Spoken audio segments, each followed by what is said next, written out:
This is an absurd story that I've never told on my channel before. Part of it's because it's embarrassing, but I think that you'll find it funny because in retrospect, it's pretty funny. My band Billionaire that I've talked about on this channel a number of times started in 1997. During that first year, we made an independent record called The Goodnight Sky. This is before our major label record. So we finished that record in April of 1998, and we were doing showcases for record labels. We were playing this festival called the Atlantis Music Festival that my friend Rich Levy put on. So Rich, who's one of my dear, dear friends, put us on the final night, the Saturday night, in the headlining spot at this place called The Point. We go up there at midnight or whatever, last band of the conference, we play, and we killed it. It's about 250 people there. Well, one of the people that was there was Jake Ottman, who was our manager. Another person that was there was this guy, Jeff Hansen. He was the manager of Creed. Now, Creed was huge with their first record then, massively big, and getting bigger. So he loved our band, and he talked to Jake, maybe co-manage our band or something like that. He just wanted to help us however he could. So he said, send me 4 of your indie records, okay? I want to give them to the guys in Creed. I'm like, okay. So I send them out and get them to him. So 6 months goes by. I get a call from Jeff, and he says, listen, Creed had their opener canceled. They were playing like the LA Forum, okay, headlining. And they want to know if you guys want to open. I was like, what? And here we are in Atlanta. We had no money. We couldn't get out to LA to open for them. But this was an incredible opportunity to play in front of, 20,000 people for an unsigned band. And I was like, well, I said, hey, man, listen, we can't, there's no way we can get out there. We cannot do the gig. I really appreciate it. It's a very great offer. Okay, so he's like, well, when Creed comes down in the South again, we'll hook it up. We'll get you to open one of the shows. Okay, cool. So a couple months go by.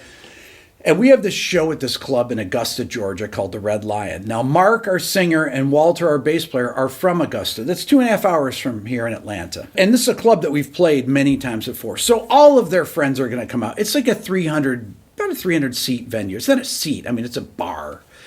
So Creed happened to be playing in town that night in Augusta at the Enormo Dome, or whatever it was called, the big arena that was in Augusta, 20,000 people or whatever. And they ran a special because my friend Rich was the promoter on the show. He promoted that concert for Creed. So he ran a thing. Anybody with a Creed ticket could get in free to our show, and we started at 12:30 at night. That's when the headlining band would go on at the Red Lion. So 12:30. Well, Mark and Walter and Darren were there, and they started drinking with all their friends and everything. And by the time we got up on stage, these guys were trash. I didn't drink, but they were completely trash, especially our singer, Mark. Mark gets up on the mic. First thing he says, how many people wasted your money at that Creed show tonight? Wah! Creed sucks. Wah! Go into our first song, we start playing everything. Well, every few songs, Mark makes some snide comments about Creed. So we play our set. People go crazy. We get done playing, and these guys walk off stage, and I'm there kind of putting my cables together and stuff. I mean, the stage is about this high off the floor. All of a sudden, Rich comes walking up to me. And I was like, what are you doing here? He goes, I promoted the show in town. I came over. I knew you guys were playing. And I said, really? And he goes, take a look in the back of the room. And I look way back, and I say, is that Mark Tremonti? He goes, oh, yeah. I said, is that the other guys in Creed? He said, yeah. And I said, how long have they been here? He goes, oh, since about 5 minutes before you started. And I said, how bad is it? Oh, it's bad. He said, you see the guy with them? I said, yeah. He goes, that's their agent. And let me quote him. He says, Creed will never help Billionaire again.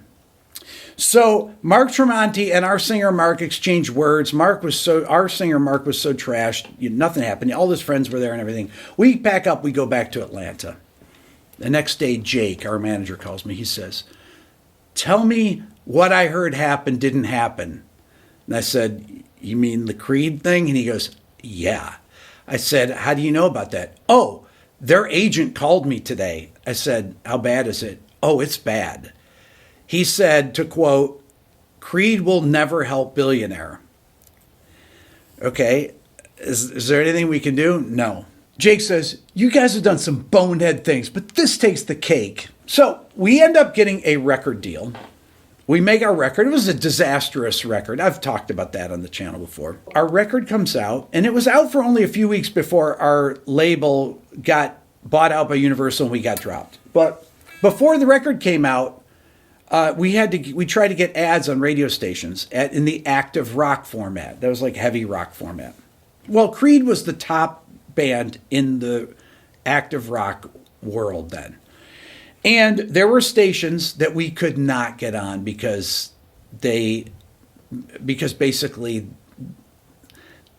we couldn't get on the stations for whatever reason. I'm not going to say that it was because of them, but I don't know, but we could not get on these stations.